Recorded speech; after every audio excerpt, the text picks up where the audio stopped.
Mana dalilnya? Nabi Muhammad SAW punya anak namanya Zaid. Orang memanggil dia, makasih, Zaid bin Muhammad, Zaid bin Muhammad, Zaid bin Muhammad. Turun ayat, maka Muhammadun aba ahadim min rijalikum. Muhammad bukan bapak kamu, walakin Rasulullah, dia adalah Rasul utusan Allah, wa khataman nabiyyin. Tak boleh panggil Zaid bin Muhammad. Ud'uhum li abaihim, panggillah dia kepada bapak kandungnya. Pak Ustaz, nanti kalau saya sebutkan bapak kandungnya dia tak sayang lagi kepada saya. Hati itu di tangan Allah. Jangankan gara-gara bohong dusta kita, malah nanti dia tidak baik. Sebutkan baik-baik. Nah, kau dulu ku ambil, ku sekolahkan. Masalah kau mau balas, itu terserah kau. Andai tidak, sudah kuserahkan sama Allah. Maka sebutkan, jangan sampai disimpan. Ini penipuan luar biasa. Panggil nama asli. 2. Sahkah sholat seorang apabila tertidur dalam sholat?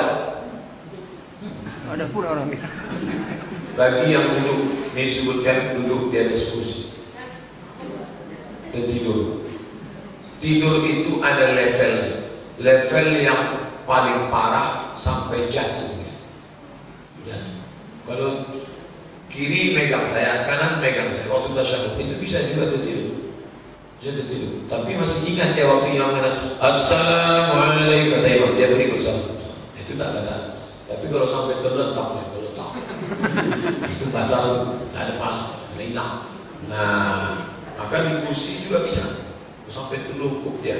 Saya pernah nengok sampai kaki bapak itu maju ke depan pas sholat malam. Hampir saya mau melompat ke apa?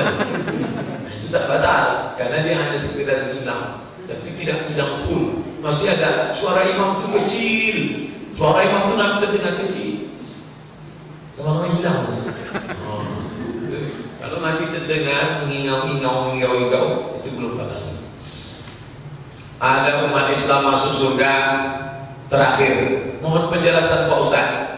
Orang yang masuk surga terakhir itu siapa? Muhammad sudah kasih syafaat, sudah. Malaikat sudah kasih syafaat, sudah. Anak kecil yang lahir meninggal, orang tuanya sudah dapat syafaat, sudah. Ada yang belum dapat syafaat, kata Allah. Maka Allah memasukkan tangannya ke dalam neraka, lalu kemudian semua yang tersangkut di situ dicampakkannya ke sungai di surga.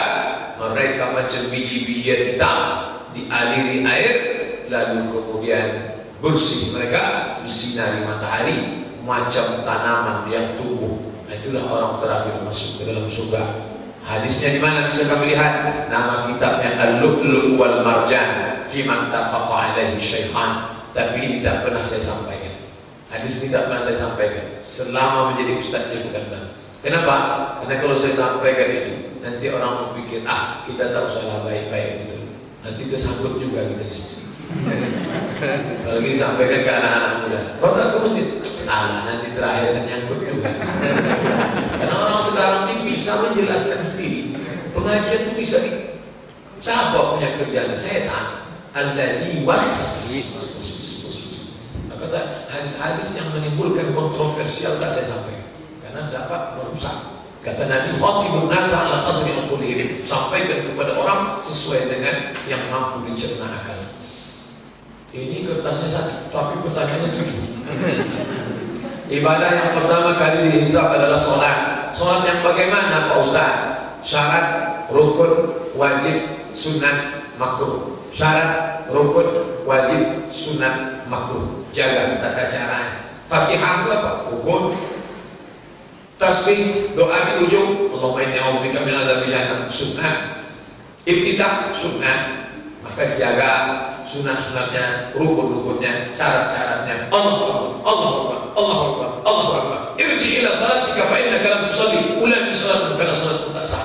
Maka perbaiki salat baik-baik. Pak Ustaz, kasihlah saya buku yang paling ringkas tentang salat.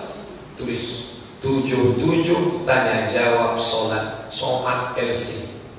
Download gratis 180 halaman PDF internet, langsung baca. 77 tanya jawab salat dari mulai takbiratul ihram sampai salam. Itu sudah saya tulis. 2. Kita dituntut salat khusyuk. Di mana mendapatkan metode salat khusyuk itu Pak Ustaz? 5 langkah. Yang pertama, ketika berwudu hati sudah diajak khusyuk. Ketika air disiramkan ke wajah, terbayanglah dosa keluar dari kelopak biji mata. Ketika air disiramkan ke tangan, keluarlah dosa dari celah tangan. Ketika air diusapkan ke kepala, keluarlah dosa isi kepala, otak menyambung sampai keluar dari lubang telinga. Ketika air disiramkan ke kaki, keluarlah dosa dari celah-celah kuku kaki. Makanya tak boleh duduk sambil cerita. Kalau ada dia cerita, jangan. Saya bilang sama dia, boleh. Kalau ada orang ngajak, Allahumma ja'alni minat tawabin, waj'alni minal mutatahhirin, waj'alni min ibadikas salihin. Pertama. Yang kedua, jawab azan. Allahu Akbar, Allahu Akbar. Anggap itu panggilan kematian. Anggap itu panggilan sakakala di padang mahsyar. Inilah salatku yang terakhir. Aku sedang dipanggil menghadap Allah. Allahu Akbar. Hidupkan hati. Jangan sampai pemanasannya. Dari tempat berwudu ke tempat salat. Yang ketiga, tak boleh membuat yang melalaikan hati. Tasbih, tak boleh. Maka cerita-cerita, main-main jari, main HP. Mati kan? Terus mati total. Vibrator jangan. Dia bergetar kita pancing baca. Nah, yang keempat, connect antara ini singkatnya kartu nama.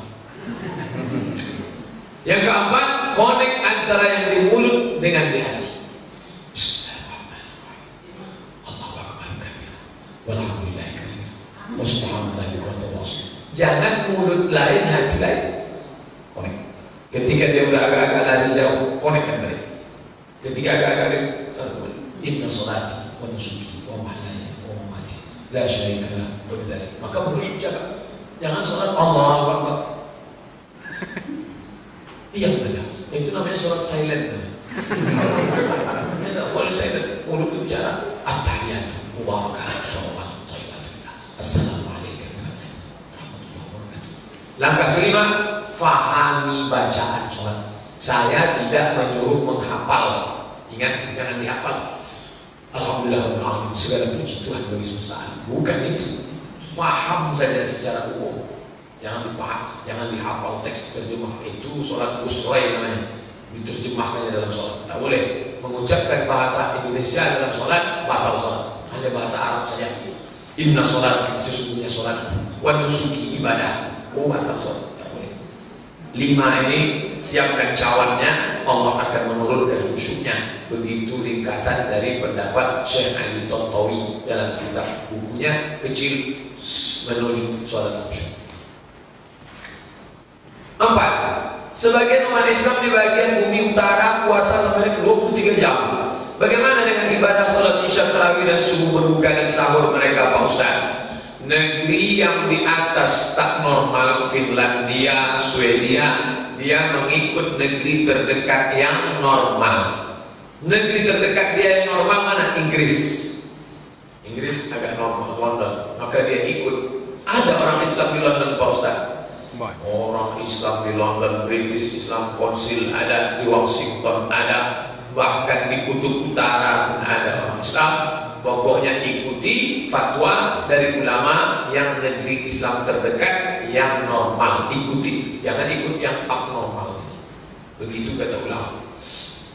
5. Apa hukumnya anak memasukkan orang tuanya ke panti asuhan?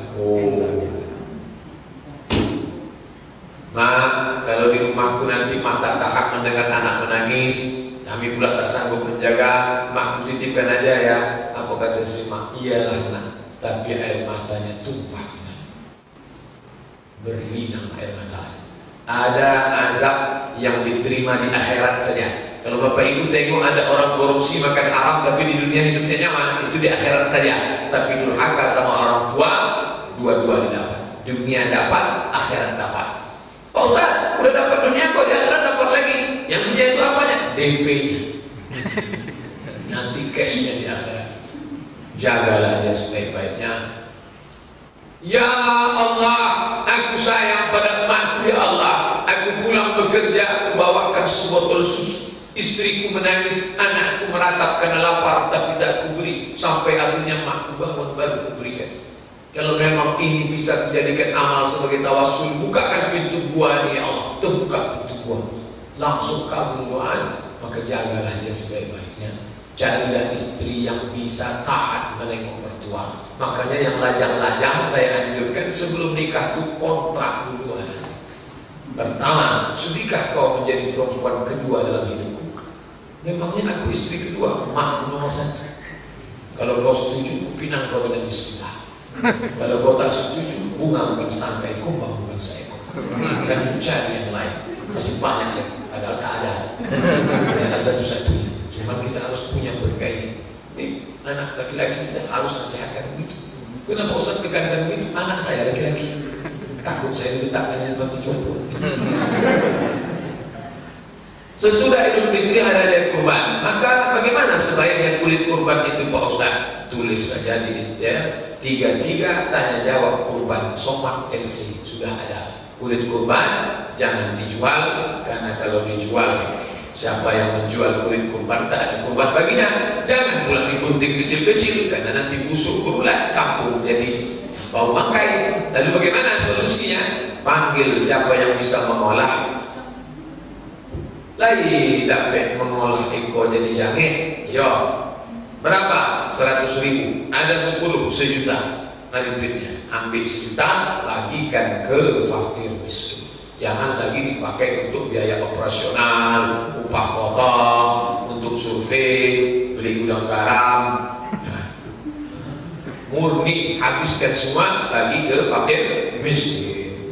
7. Salat tahajud berjamaah apa dasarnya Pak Ustaz? Salat tahajud berjamaah terbagi 2, dalam Ramadan dan luar Ramadan. Kalau ditanya tentang dalam Ramadan, maka boleh 30 malam tahajud. Makanya di Masjidil Haram tahajud 30 malam, karena Nabi tiap malam salat qiyamul lail di bulan Ramadan.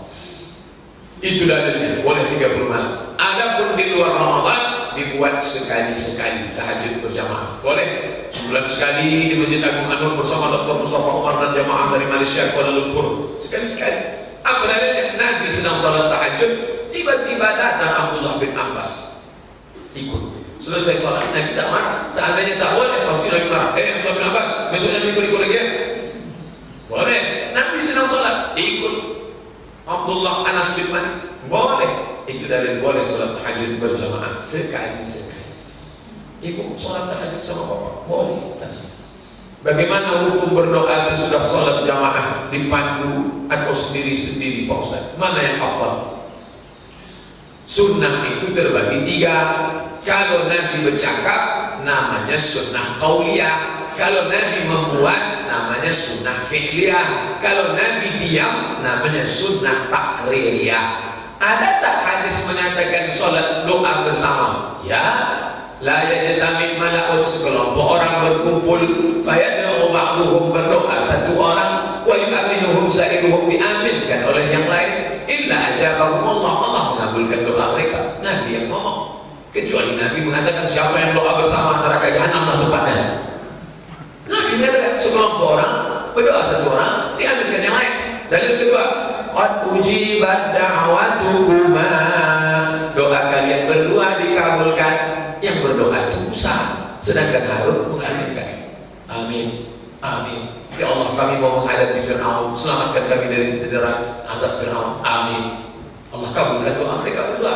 Ketiga, Nabi pernah mengaminkan doa Jibril. Amin, amin, amin. Apa yang kau aminkan ya Rasulullah? Tadi Jibril datang berdoa, kalian tak dengar, aku dengar. Bu'adan liman adraka Ramadan falam yughfarlah, celakalah orang yang jumpa Ramadan tapi tak dapat ampunan. Amin. Bu'adan liman dzukirta wa lam yusalli 'alaika, celaka orang yang ketika namamu disebut dia tak mau berselawat. Amin. Bu'adan liman adraka walidahu kibara ahaduhuma aw kilahuma falam yudkhilahu jannah, celakalah orang yang ketika bertemu dengan kedua orang tuanya sampai usia tua tapi dia tak masuk surga karena tak berbakti. Amin. Dalil keempat, Nabi pernah mengaminkan doa sahabat. Sahabat berdoa, apa kata Nabi? Amin. Maka kalau ada orang mau berdoa, dia tak salah.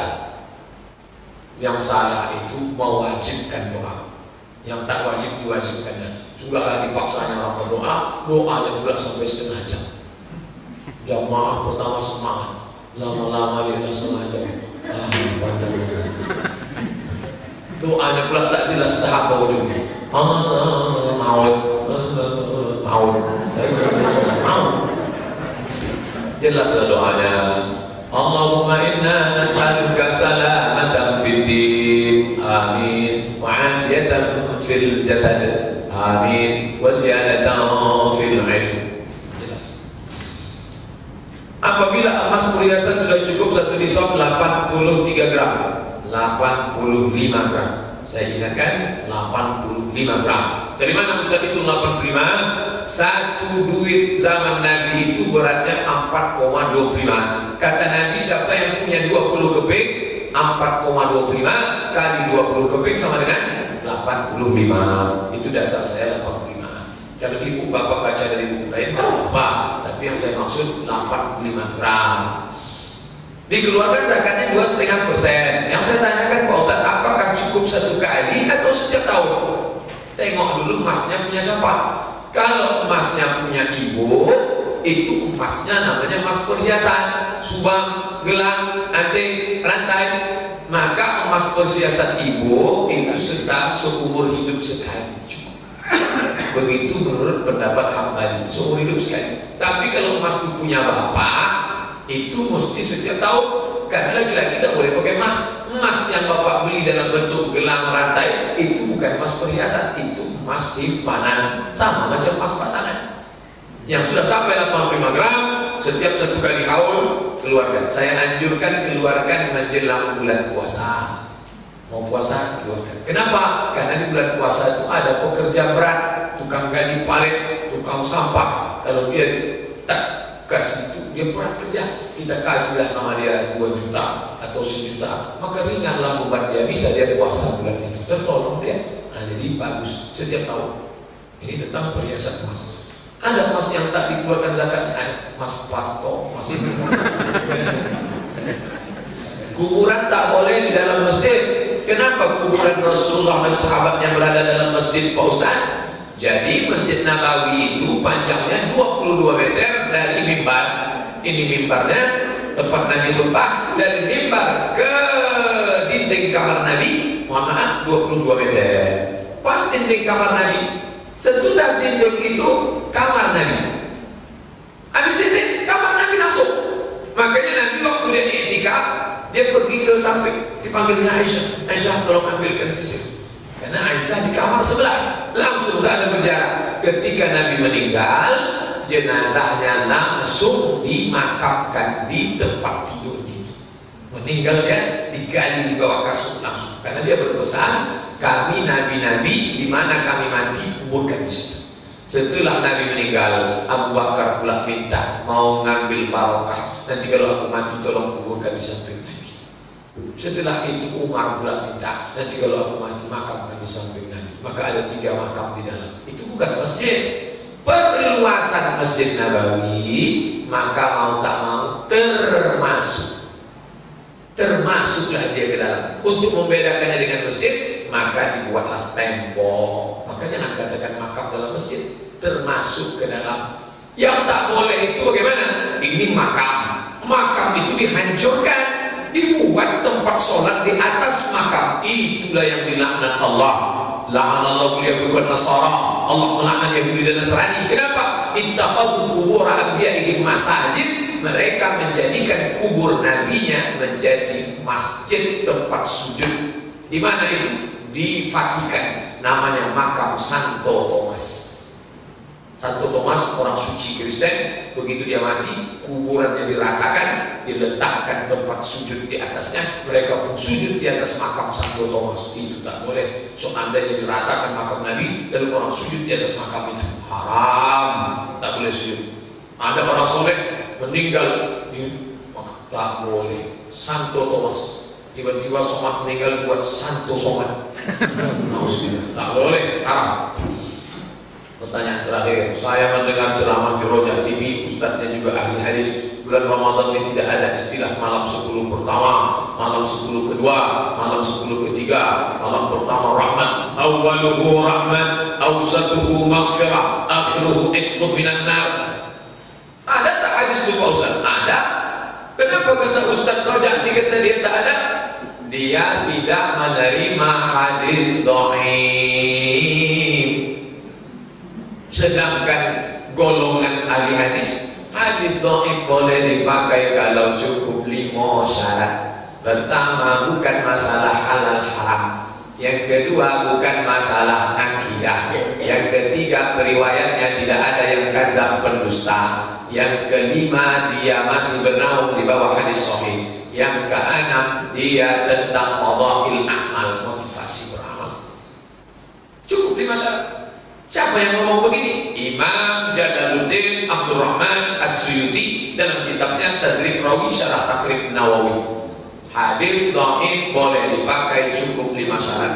Datang mereka, kalau hadis dhaif tak boleh pakai sama sekali, maka bertinjulah mereka dengan jamaah tabligh. Karena jamaah tabligh punya kitab namanya Fadail Amal, ditulis oleh pimpinan jamaah tabligh Zakaria Kandahlawi. Isinya banyak dhaif. Yang ini mengejek dhaif, yang ini pakai hadis dhaif, bertinju dalam masjid. Siapa yang ketawa? Raja Guguk Sinang Bela sama Ahok. Hajar terus, bantai men. Nah, mengendong manislah. Jangan bangkitkan masalah khilafiyah. Nata'awan fima ittafaqna wa nata'adzar fima ikhtalafna. Pada perkara-perkara yang kita sepakati, mari kita bekerja sama. Pada perkara yang kita berbeda, mari kita berlapang dada menerima perbedaan. Diceramahkan ke sana kemari, tak ada cukup bagian. Akhirnya anak-anak muda yang baru belajar dipegangnya mati-matian. Ceramahlah Ustaz bulan puasa. Bapak Ibu sekalian, puasa itu dibagi 3. Pertama rahmat, kedua maghfirah. Langsung anak muda yang baru belajar ternyata anak, Pak Ustaz, jangan sampai sampaikan itu tak bisa. Ustaz terpulak baru berbuka, emosinya sedang naik. Apa kata kau? Buat tidur dalam masjid. Apa kata orang yang main gaplek di luar? Untung awak tak kena sedih. Ini di zaman sekarang ini jangan timbulkan fitnah. Belajar fikih ikhtilaf. Itu yang dapat saya sampaikan. Terima kasih segala perhatian. Mohon maaf segala kesilapan. Ini pertemuan terakhir kita. Bukan sesudah ini saya mati. Pertemuan terakhir bulan Ramadan. Di masjid-masjid lain kita jumpa. Di masjid Al-Mustaqim jumpa. Di masjid Ar-Rahman jumpa. Dan perjumpaan terakhir adalah di dalam surga bersama Nabi Muhammad SAW. Amin. Terima kasih. Subhanakallahumma wa bihamdika asyhadu an la ilaha illa anta astaghfiruka wa atubu ilaik. Wa sallallahu ala sayyidina Muhammad wa ala alihi wa sahbihi wasallam. Walhamdulillahi rabbil alamin. Wassalamualaikum warahmatullahi wabarakatuh.